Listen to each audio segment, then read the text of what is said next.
Première galère qu'on a eue, parce que le vendredi, souvent, on essuie un peu les plâtres à l'ouverture.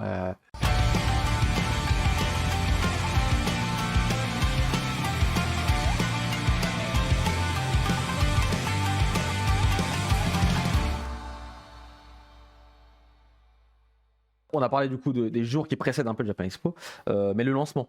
Du coup, comment ça s'est passé le jour de l'ouverture du salon, c'est-à-dire vendredi matin.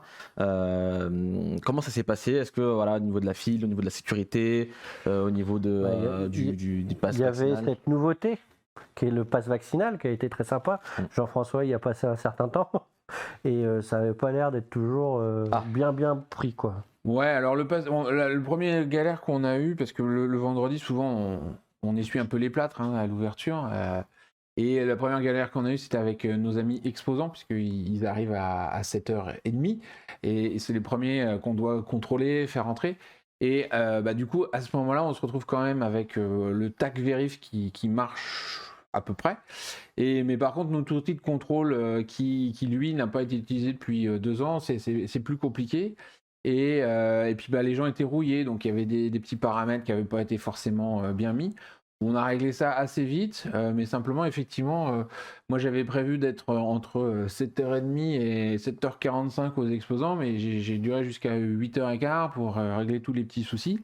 Et puis, comme c'était le premier jour, les gens, ah bon, il faut le pass vaccinal, alors j'ai ça, est-ce que ça marche?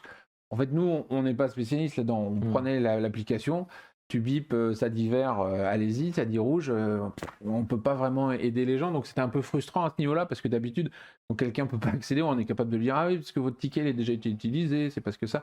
Là, avec c'est juste ça marche, le pass vaccinal, pas, c'est désolé, ça dit non. Donc après, ça s'est finalement bien goupillé, les gens sont rentrés. Le vendredi matin, il y a toujours aussi le stress, parce que les exposants, ils ont quand même investi du temps, voire de l'argent dans leur stand, et donc du coup, ils veulent être sûrs d'être opérationnels, prêts, et du coup, il y a toujours une tension le vendredi matin. Surtout qu'à 8h30, il y a les zen qui rentrent. C'est ça. Et donc du coup, effectivement, arrivé de l'autre côté, les zen, 8h15. Pour ceux qui ne savent pas forcément, les zen, c'est quoi? Les billets zen, alors c'est un petit nombre de billets qui a quelques avantages. Alors notamment, ils ont la possibilité de sortir librement du festival, parce que normalement, quand tu prends un billet pour Japan Expo Sud ou Japan Expo Paris, toute sortie définitive. Là, ils peuvent rentrer, sortir.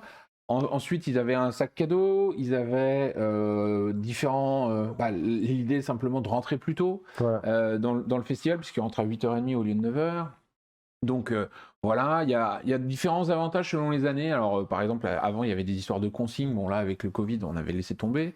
Mais voilà, les billets zen, c'est des gens qui sont aussi des fidèles, on va dire souvent, et qui ont envie de profiter du festival un peu différemment. Un peu plus à la cool, quoi. C'est pour ça que ça s'appelle un billet zen.